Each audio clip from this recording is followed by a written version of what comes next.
This is Rivington Pike on the West Pennine Moors, and it's on these hostile acidic slopes during the early 1900s that Lord Leverhulme dared to build a vast estate with extensive landscape gardens.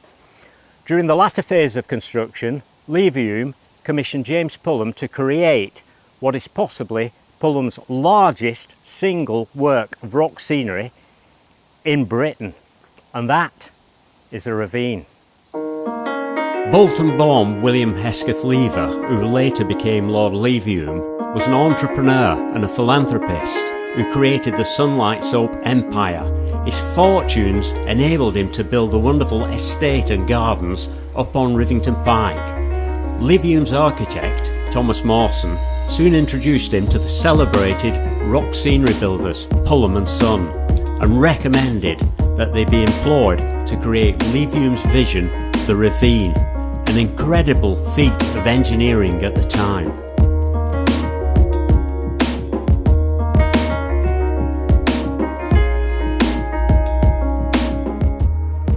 In 2016, it was acknowledged that the ravine was at risk, having been neglected and overgrown for almost 100 years.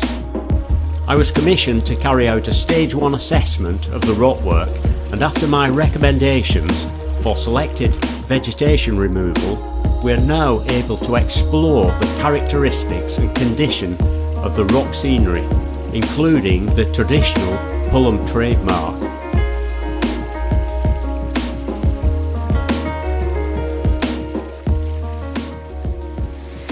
As we progress upwards through the lower cataracts, the scenery here becomes more animated, and here we have a traditional Pulham dropping well and cavernous recess, quite dramatic.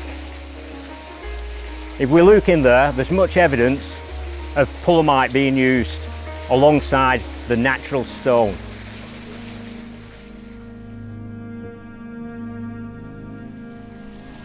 Turning to detail, here's an excellent example of Pulhamite render over a concrete cantilever support. Underneath there's some slabs missing, but below that we've got the foundations, which are again tastefully rendered in Pulhamite.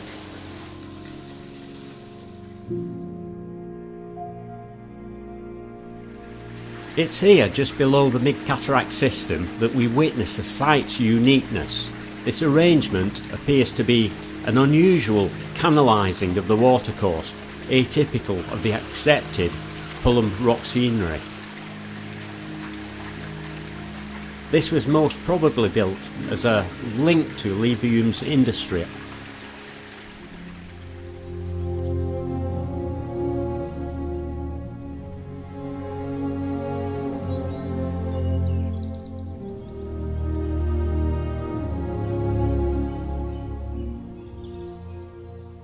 This silted pool once reflected the drama above me. Up there, a zigzag cantilevered path allows visitors spectacular views of the elevated scenery and cascades.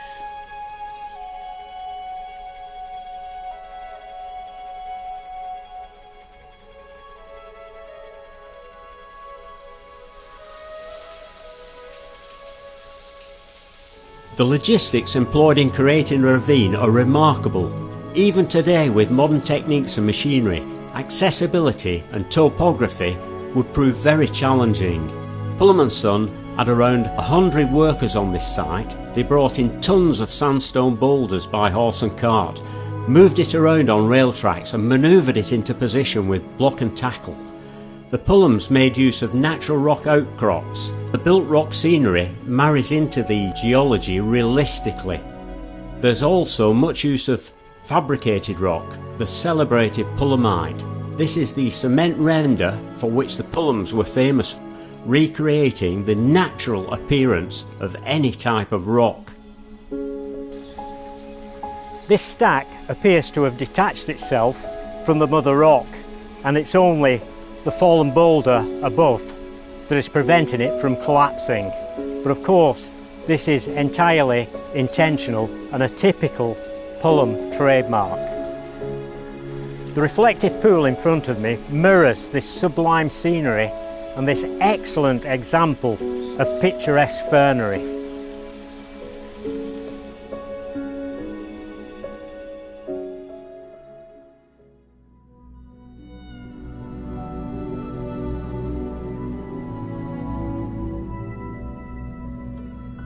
This is the first really worrying evidence of failure.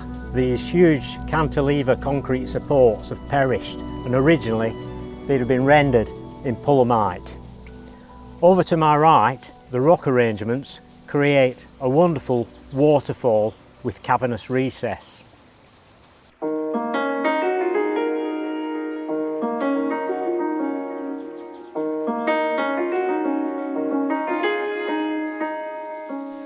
Below me, Pullum's rockwork has been purposely built to look like a fault through which the water finds its course.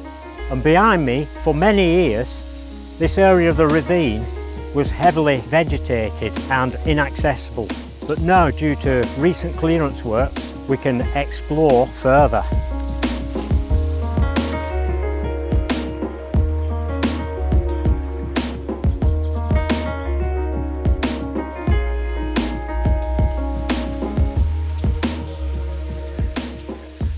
In this bowl-like landscape here, this romantic scenery is enhanced by the watery cliff where moss, ferns, lichen and algae have long since established themselves.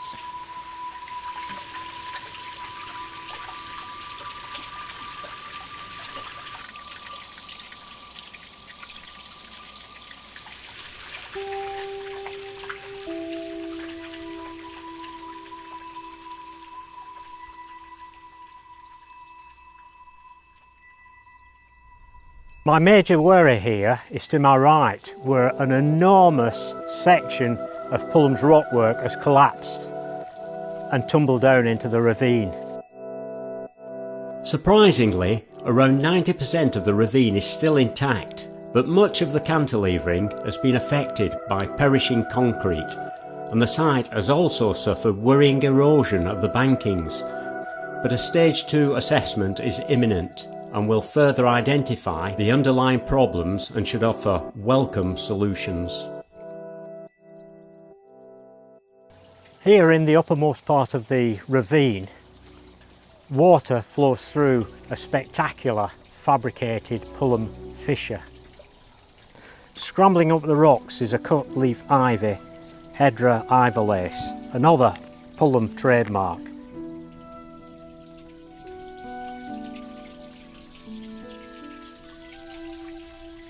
In Pullum's guidance manual for building convincing rockwork, there's a section where he discusses the sublime in nature and defines all of the elements required to create the perfect scenery. Here at Rivington, every one of those elements are built to perfection in mimicking nature's best features. Here in Pullum's famous Ravine.